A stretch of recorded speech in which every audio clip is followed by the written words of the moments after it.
So hello students, last video lecture में अपन ने IUPAC nomenclature पूरा कंप्लीट कर लिया था। सारे टाइप के एग्जांपल्स ले लिए थे मैंने, ठीक है। अब आते हैं इसका नेक्स्ट इंपॉर्टेंट टॉपिक तुम्हारा कोऑर्डिनेशन कंपाउंड का, जो कि बहुत ही इंपॉर्टेंट टॉपिक है, आइसोमेरिज्म।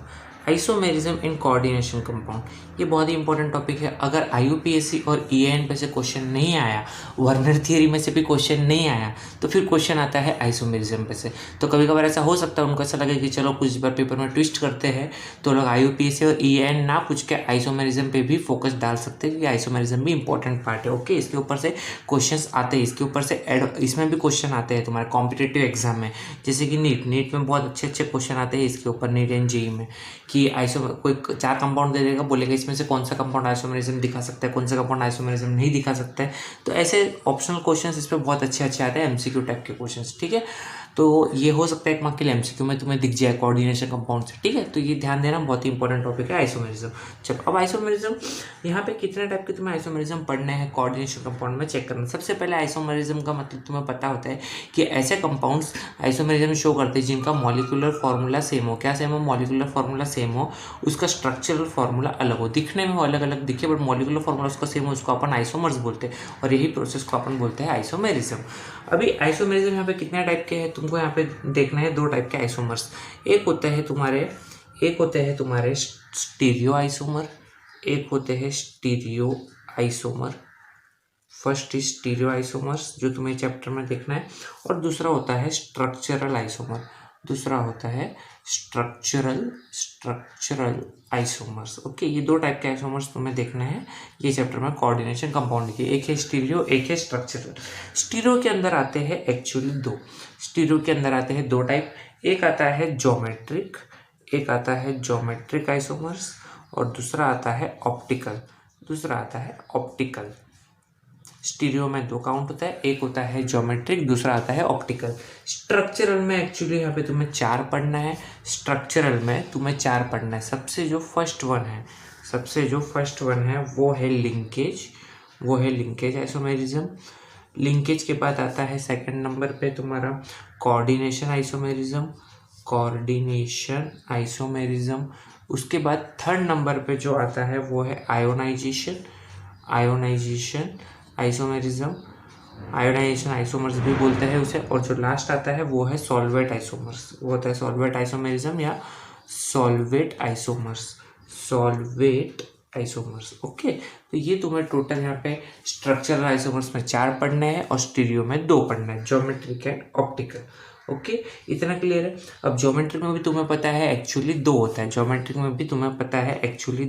तो चलो उसको यहीं पे लिख देते हैं कि ज्योमेट्रिक में भी एक्चुअली 2 पढ़ना है। एक होता है सीज और एक होता है ट्रांस। याद है, cis and trans. First is cis, second one is trans.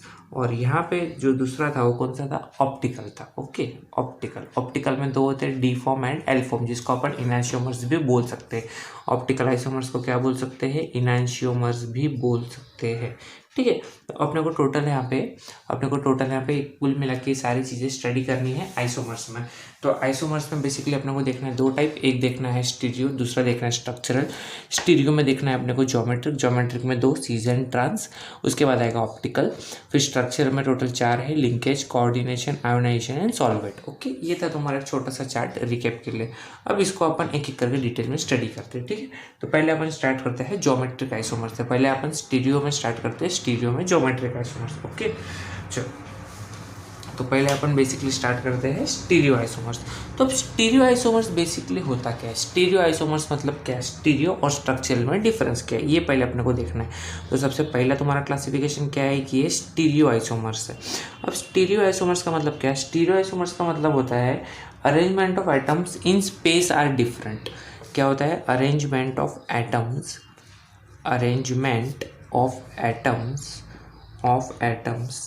in space are different।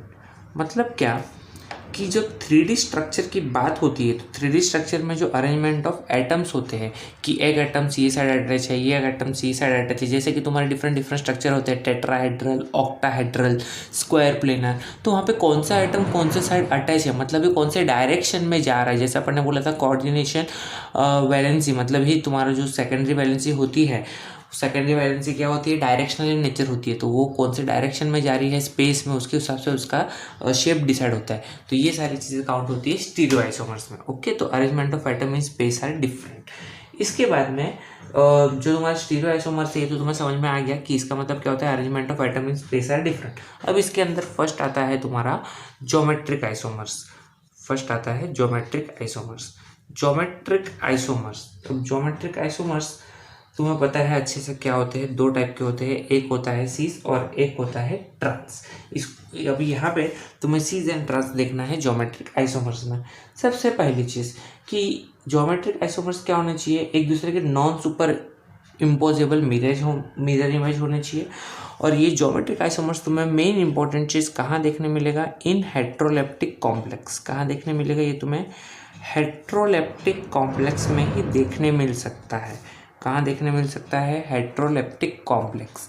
Heteroleptic का क्या, हेट्रोलेप्टिक का मतलब क्या, हेट्रोलेप्टिक का मतलब ये होता है जिसमें अलग अलग टाइप के लिगेंड्स आ रहे हो, जैसे कि एक है साइनाइड, एक है अमोनिया, एक है वाटर, एक है साइनाइड, ऐसे दो या दो से ज़्यादा अलग अलग लिगेंड आ जाए एक ही कॉम्प्लेक्स में, तो उसे अपन बोलते हैं हेट्रोलेप्टिक कॉम्प्लेक्स। ये मैंने डिटेल में पढ़ा चुका हूँ, हेट्रोलेप्टिक होमोलेप्टिक क्या होता है। अभी आते हैं यहाँ पे दो टाइप में ज्योमेट्री को डिवाइड किया गया है, एक होता है सीज आइसोमर और एक होता है ट्रांस। तो पहले देखते हैं सीज क्या होता है। सीज आइसोमर, सीज आइसोमर का मतलब क्या, सीज आइसोमर मतलब identical ligands occupy adjacent position. Cis isomer का मतलब क्या, identical ligands ligands occupy adjacent position. अगर एडजेसेंट पोजीशन पे आइडेंटिकल लिगेंड्स होते हैं तो उसे अपन बोलेंगे सीस आइसोमर्स, उसे अपन बोलेंगे सीस आइसोमर। कब identical ligands occupy adjacent position, तब उसे अपन बोलेंगे कौन सा, उसे अपन बोलेंगे सीस आइसोमर। ओके, और अगर दूसरा होता है तुम्हारा ट्रांस आइसोमर, दूसरा होता है ट्रांस आइसोमर। तो ट्रांस आइसोमर का डेफिनेशन क्या बन जाएगा, यहाँ पे लिखा है तुमने identical ligands occupy adjacent position, तो यहाँ पे क्या लिखोगे, ट्रांस में अपोजिट पोजीशन। बस एडजेसेंट वर्ड को किससे रिप्लेस कर देना है, एडजेसेंट वर्ड को रिप्लेस कर देना है अपोजिट वर्ड से। मैं पूरा डेफिनेशन वापस से रिपीट नहीं करो, तुम लोग समझ जाना क्या आएगा, आइडेंटिकल लिगेंड्स ऑक्यूपाई एडजेसेंट की जगह आएगा अपोजिट पोजीशन। बस इतना ही तुम्हें डेफिनेशन में चेंज करना है।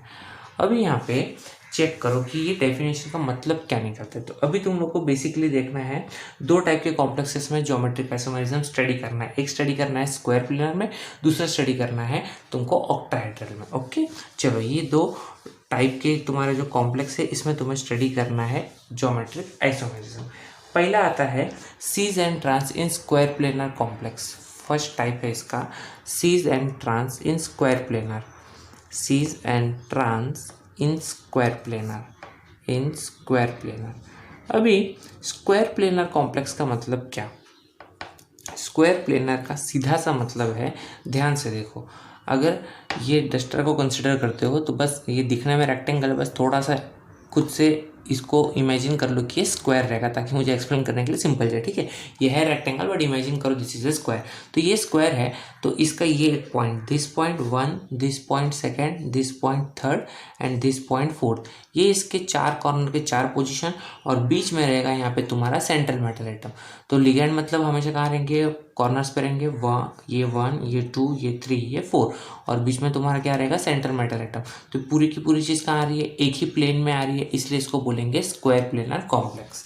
अब इस स्क्वायर प्लेनर में कौन से टाइप के हैं, देखो, एक तुम्हारा टाइप है MA2B2। तो पहले तुम्हें तो एक समझ में आ गया कि स्क्वायर प्लेनर का मतलब क्या। अब A2B2 मतलब क्या, A मतलब एक लिगेंड है, सपोज करो ये साइनाइड होगा, और B मतलब एक लिगेंड है, सपोज करो वाटर होगा। तो अमोनिया दो बार, साइनाइड बोला तो साइनाइड दो बार रिपीट हो रहा है, और यहाँ पे मैंने वाटर बोला तो वाटर दो बार रिपीट हो रहा है। ठीक है, और M मतलब सेंट्रल मेटल एटम। तो इसको मैं अरेंज कैसे कर सकता हूँ, देखो ये स्क्वायर फॉर्म में रहेगा। स्क्वायर फॉर्म मतलब पहले मैं तुमको एक रफ आइडिया दे देता हूँ, इसको अपन पहले स्क्वायर बना लेते हैं। ठीक है, क्या बना लेते हैं, एक स्क्वायर बना लेते हैं रफली। ठीक है, बीच में क्या रहेगा, सेंट्रल मेटल एटम M। अभी यहाँ पे तुमको लिगेंड्स कैसे अरेंज करना चेक करो, A दो बार आ रहा है, B भी दो बार आ रहा है, तो कहीं पे भी तुम लोग अरेंज कर सकते हो। तो एक कैसे अरेंज कर सकते हो, एक तुम लोग ऐसे अरेंज कर सकते हो, देखो खुद से ही पहले क्या कर लो, यहाँ पे पॉसिबिलिटी बना लो कि कौन सी पॉसिबिलिटी आ सकती है। देखो एक पॉसिबिलिटी ये आ सकती है कि एक कैसा बना है कि A के सामने A ही आए, या तो बी के सामने बी ही है, ये पॉसिबिलिटी बन सकती है। इसका मतलब क्या है, देखो ए या बी बी, इसका मतलब क्या है, ए का मतलब सपोज करो मैं एक लिगेंड यहाँ पे लिख रहा हूँ जिसको बोल रहा हूँ ए, और ए के सामने ही कौन होना चाहिए, ए, तो मैं यहाँ पे दूसरा लिगेंड बना रहा हूँ जहाँ पे ए के सामने क्या हो, ए ही हो। ओके, तो यहाँ पे दूसरा क्या आ जाएगा, बी बी, मतलब तीसरा लिगेंड है तुम्हारा बी, और बी के सामने क्या आना चाहिए, बी ही आना चाहिए। ओके, ठीक है। अब मैं ये डॉटेड लाइन से मिटा रहा हूँ क्योंकि इसका कोई काम नहीं है, तो ऐसे ही तुम्हें बस कोऑर्डिनेट्स बनाने के लिए मैंने स्क्वायर बनाया था, ठीक है। तो ये रहेगा ऐसा, लाइक दिस, ठीक है, ये रहेगा ऐसा लाइक दिस, तो इसे बोलेंगे अपन स्क्वायर प्लेनर।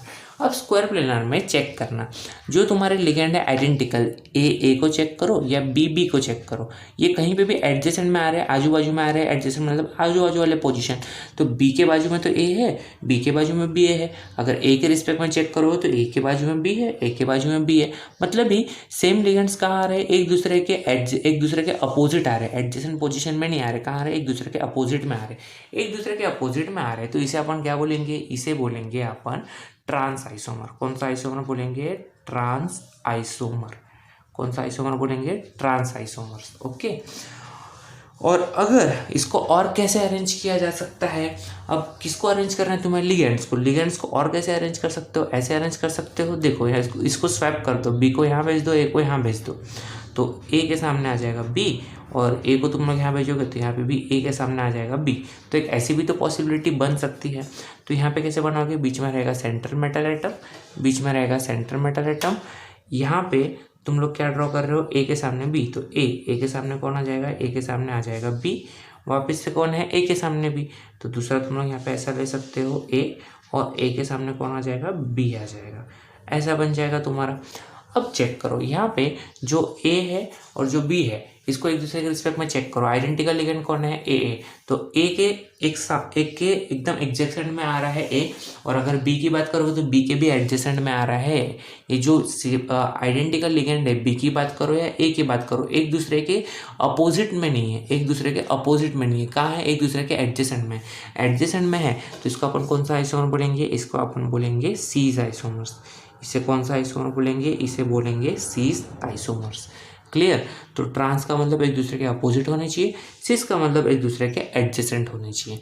ये चीज़ समझ में आई। ये मैंने क्या लिखा है, ये मैंने लिखा पॉसिबिलिटीज़, कि इसकी कितनी पॉसिबिलिटीज़ बन सकती है, कि लिगेंड्स को अरेंज करने की कितनी पॉसिबिलिटीज़ बन सकती है। तो तुम्हें अगर बेसिकली ये आइडेंटिफाई करना है कि तुम्हें कोई भी कंपाउंड दे दिया जाए और पूछे कि इसका ज्योमेट्रिकल आइसोमेरिज्म होगा कि नहीं होगा, ऐसा पूछे, तो सबसे पहले क्या कर देने का, लिगेंड्स को ऐसे अरेंज कर देने का। अगर एक से ज़्यादा कंडीशन बनता है लिगेंड्स को अरेंज करने का, जैसे यहाँ पे ये एक कंडीशन बना, ये दूसरा कंडीशन बना, तो जैसे एक से ज़्यादा कंडीशन बनता है अगर लिगेंड्स अरेंज करने का, तो समझ जाने का इसका ज्योमेट्रिकल आइसोमेरिज्म पॉसिबल है, और जिसका एक से ज़्यादा पॉसिबिलिटी नहीं बनता, समझ जाने का वहाँ पे उसका ज्योमेट्रिकल आइसोमेरिज्म नहीं हो सकता। ओके, क्लियर हुआ। फॉर एग्जाम्पल यही चीज़ को मैं वापस एक्सप्लेन करता हूँ और फिर दूसरा एग्जाम्पल लेता हूँ कि कहाँ शो नहीं कर सकता है, ध्यान से देखना। जैसे कि अगर यहाँ पे देखो मैंने क्या लिया है, Ma2B2, तो मेरे को टोटल का इतना अरेंज करना है, 4 लिगेंड अरेंज करना है, उसमें से 2 लिगेंड ए होना चाहिए, 2 बी होना चाहिए। तो इसको मैं कैसे अरेंज कर सकता हूँ, ए के सामने ए, बी के सामने बी, और इसको ही कैसे अरेंज कर सकता हूँ, अगर मैं इसको स्वैप कर दूँ तो क्या हो जाएगा, AB, तो अलग अलग पॉसिबिलिटी बन गई, तो इसका ज्योमेट्रिकल आइसोमेरिज्म शो होगा। ठीक है, अगर मैं दूसरा एग्जाम्पल लेता हूँ लाइक दिस, कि A2B2 की जगह मैं A2BC ले लेता हूँ, क्या ले लेता हूँ, एक दूसरा लिगेंड ले लेता हूँ C। तो यहाँ पे टोटल 3 टाइप के लिगेंड है, एक रहेगा साइनाइड एग्जाम्पल के लिए, एक रहेगा वाटर, तो एक रहेगा अमोनिया, मतलब 3 अलग अलग लिगेंड रहेंगे। उसमें से साइनाइड कितनी बार रिपीट हो रहा है, 2 बार, मतलब एक लिगेंड 2 बार रिपीट हो रहा है और बाकी के दोनों अलग अलग है। तो यहाँ पे कौन सी पॉसिबिलिटीज बन सकती है, चेक करो। A 2 बार आना चाहिए, B 1 बार आना चाहिए, C 1 बार आना चाहिए। तो मैं ऐसा ले सकता हूँ, एक बार सिंपली A के सामने A और B के सामने C, एक पॉसिबिलिटी है। जैसे ही एक पॉसिबिलिटी बना, यहाँ पे क्या कर लेने का, स्वैप कर लेने का, इनके एटम्स को स्वैप कर लो, लिगेंड्स को, एक बार ए को इधर भेजो और बी को इधर भेजो, तो क्या बन जाएगा, दूसरा पॉसिबिलिटी बन जाएगा AB, मतलब ए के सामने B और ए इधर भेज दोगे तो ए के सामने C। तो देखो एक से ज़्यादा पॉसिबिलिटी बना, एक से ज़्यादा ही पॉसिबिलिटी बना, मतलब ये कंपाउंड क्या कर सकता है, ज्योमेट्रिक आइसोमेरिज्म दिखा सकता है। ओके, और यहाँ पे M का मतलब क्या है, सेंटर मेटल एटम, A का मतलब भी लिगेंड, B का मतलब भी लिगेंड, C का मतलब भी लिगेंड। मैं एग्जैक्टली एग्जाम्पल एग्जाम्पल नहीं ले रहा हूँ, एग्जाम्पल की जगह पे ABC ले रहा हूँ। तो तुम्हें अगर एग्जाम में एग्जाम्पल आ जाए तो घबराने की बिल्कुल ज़रूरत नहीं है। जो भी तुम्हारा कोऑर्डिनेशन कंपाउंड रहेगा, जैसे कि सपोज करो अगर मैं ये दे दूँ तुम्हें K4, अभी बात हो रही है देखो अगर मैं ऐसा दे दूँ कि NiCO4 दे दूँ, सपोज करो तुम्हें ये दे दूँ NiCO4, ठीक है, स्क्वायर प्लेनर की बात चल रही है तो ये एग्जांपल लेते हैं। तो इसमें सेंट्रल मेटल एटम कौन होगा? सेंट्रल मेटल एटम होगा तुम्हारा Ni निकल, और ये होगा तुम्हारा एक ही लिगेंड है ना CO, एक ही लिगेंड है, लेकिन एक ही लिगेंड कितने बार आ रहा है? 4 टाइम्स। तो इसको अपन कैसे कन्वर्ट कर देंगे? Ma4। अब क्या Ma4 में ज्योमेट्रिक आइसोमेरिज्म पॉसिबल है? एक बार लिगेंड्स लगा के चेक करो, इसको कैसे करें अरेंज कर सकते हो? A के सामने A और A के सामने A। क्या इसका और कोई पॉसिबिलिटी बन सकता है? अगर तुम लोग स्वैप करोगी भी तो भी क्या बनेगा? A के सामने A के सामने, मतलब सेम ही बन रहा है ना।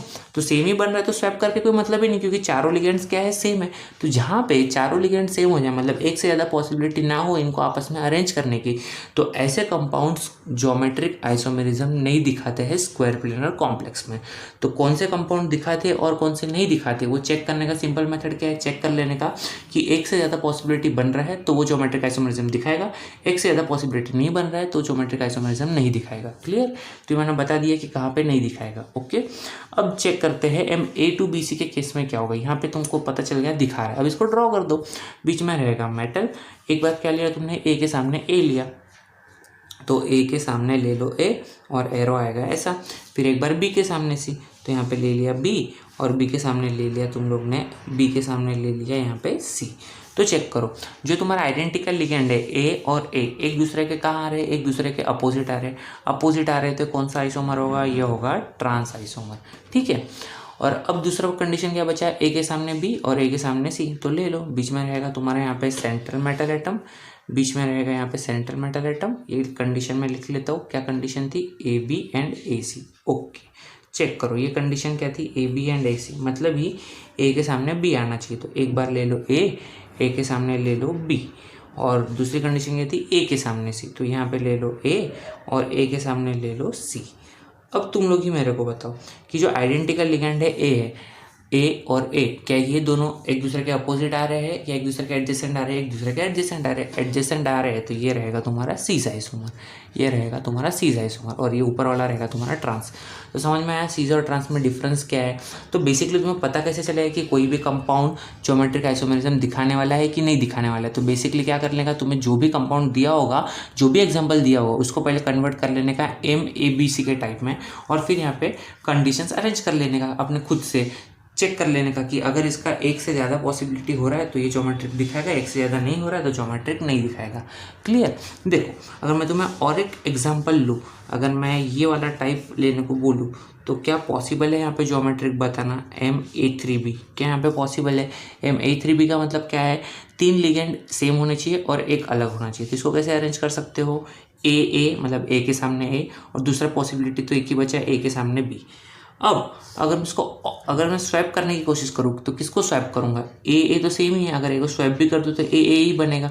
अगर तुम लोग बोल रहे हो सर A को स्वैप नहीं करते, A सेम है, तो B को स्वैप कर दो कि B को यहाँ डाल दो, A को यहाँ डाल दो। वैसा करोगे तो भी देखो क्या बनेगा। अगर मैं B को उठा के यहाँ डालता हूँ तो ये बन जाएगा AB, तो इसके जगह पे A को तो इधर जाना पड़ेगा, तो ये बन जाएगा A। तो क्या ये दोनों अलग अलग है? बिल्कुल नहीं। AB A, बस एक को आगे लिखा है एक को पीछे लिखा है, तो इसको अलग कंसिडर नहीं करेंगे, इसको सेम ही कंसिडर करेंगे। तो यहाँ पे एक ही पॉसिबिलिटी आ रही है, और एक ही पॉसिबिलिटी आती है तो क्या ये ज्योमेट्रिकल आइसोमेरिज्म शो करेगा? बिल्कुल नहीं। जैसे कि Ma4B भी शो नहीं करता है, मैंने थोड़ा टाइम पहले ही एक्सप्लेन किया Ma4B। तो ये भी क्यों नहीं शो करेगा? क्योंकि यहाँ पे भी A के सामने A के सामने है, एक ही पॉसिबिलिटी बन रही है, कोई और पॉसिबिलिटी नहीं बन रही। अगर कोई और पॉसिबिलिटी ही नहीं बनेगी तो वहाँ पे और कोई आइसोमर का चांस ही नहीं है, मतलब ये ज्योमेट्रिकल आइसोमेरिज्म नहीं दिखा सकता, सीज और ट्रांस नहीं दिखा सकता। तो अगर तुम्हें एग्जाम्पल में कोई भी एग्जाम्पल दे दे तो सबसे पहले क्या कर लेने का, वो एग्जाम्पल को कन्वर्ट कर लेने का ये टाइप में, Ma3B, Ma4B, Ma2B2 या तो Ma2BC, कोई भी टाइप में पहले कन्वर्ट कर लेने का जो टाइप दिया हो, और फिर उसके अलग अलग जैसे पॉसिबिलिटीज़ बना के चेक करने का। अगर एक से ज़्यादा पॉसिबिलिटीज़ आ रही है तो उसका ज्योमेट्रिकल आइसोमेरिज्म पॉसिबल है, अगर एक से ज़्यादा पॉसिबिलिटी नहीं आ रही है तो उसका ज्योमेट्रिकल आइसोमेरिज्म पॉसिबल नहीं है। क्लियर? जैसे मैंने तुम्हें एग्जांपल ले लिया अभी NiCO4 का। अगर मैं तुम्हें कोई दूसरा एग्जांपल लूँ, जैसे कि सपोज करो मैं ले लेता हूँ Fe यहाँ पे ले लेता हूँ Cl2 और यहाँ पे लेता हूँ Br2। तो इसको ही कैसे अपन कन्वर्ट करेंगे चेक करना। Fe का मतलब हो जाएगा M, Cl का मतलब हो जाएगा A लिगेंड 2 बार रिपीट हो रहा है, ब्रोमीन का मतलब हो जाएगा B लिगेंड 2 बार रिपीट हो रहा है। तो इसको आपस में अरेंज कर दो। अब इसको कैसे अरेंज करेंगे, तुम्हें ऐसे अरेंज करना है कि 2 बार है 2 बार B। तो एक बार कैसे अरेंज कर सकते हो, A के सामने A, B के सामने B। और कोई पॉसिबिलिटी है, हाँ ज़रूर है, इसको अलग अलग कर दो। मतलब एक बार A को इधर भेजो, B को इधर भेजो, तो क्या बन जाएगा, ये बन जाएगा AB, तो ये भी बन जाएगा AB। कैसे, अगर B को इधर डालोगे तो A को इधर शिफ्ट करना पड़ेगा, तो AB। तो देखो एक से ज़्यादा 2 पॉसिबिलिटीज़ बन गई, 2 पॉसिबिलिटीज़ बन गई, मतलब ये है ज्योमेट्रिकल आइसोमेरिज्म शो करेगा। समझ में आया कि पहले तुम्हारा जो भी एग्जाम्पल है उसको कन्वर्ट कैसे करना है, ये वाले टाइप में क्लियर हो गया। जो भी सेंट्रल मेटल एटम रहेगा, स्क्वायर ब्रैकेट में पहले लिखा होगा वो M, उसके बाद वाले तुम्हारे लिगेंड्स। अब वो लिगेंड्स कितने टाइम आ रहे हैं, 2 बार आ रहा है तो 2, 3 बार आ रहा है तो 3, 4 बार आ रहा है तो 4, वैसे पैसे अरेंज कर देना है। क्लियर। तो तुम लोग डिस्क्रिप्शन बॉक्स में जाओ, तुम्हें क्वेश्चंस मिलेंगे थोड़े बहुत प्रैक्टिस करने के लिए। तो आप आंसर्स कमेंट करो, मैं बता दूंगा कौन सा करेक्ट है कौन सा रॉन्ग है। ओके, क्लियर, इतना समझ में आ गया। तो अगर आज का लेक्चर समझ में आया हो, कंटेंट अच्छा लगा हो, तो please like, comment, share and subscribe. Okay. And most important thing, जो इसका नेक्स्ट पार्ट है ऑक्टाहेड्रल कॉम्प्लेक्स, वो भी इंपॉर्टेंट है। मतलब पूरा का पूरा आइसोमेरिज्म ही इंपॉर्टेंट है। तो मैं एक वीडियो में सब कुछ कंबाइन नहीं कर रहा हूँ, सेपरेट वीडियो बना रहा हूँ, तो इससे तुम लोग क्या हो, समझने को आसान हो। ओके। इसके ऊपर के MCQs बहुत जल्दी समझ में नहीं आते हैं एग्जाम में, चाहिए तो एक्सरसाइज के क्वेश्चन देख लो, तुम्हारे टेक्स्ट बुक के पीछे दिए, वो इतने आसान नहीं दिखेंगे। ठीक है, तो मैं समझा दूंगा उससे कैसे सॉल्व करना, तो तुम्हें और क्लियर हो जाएगा। ओके, चलो, थैंक यू।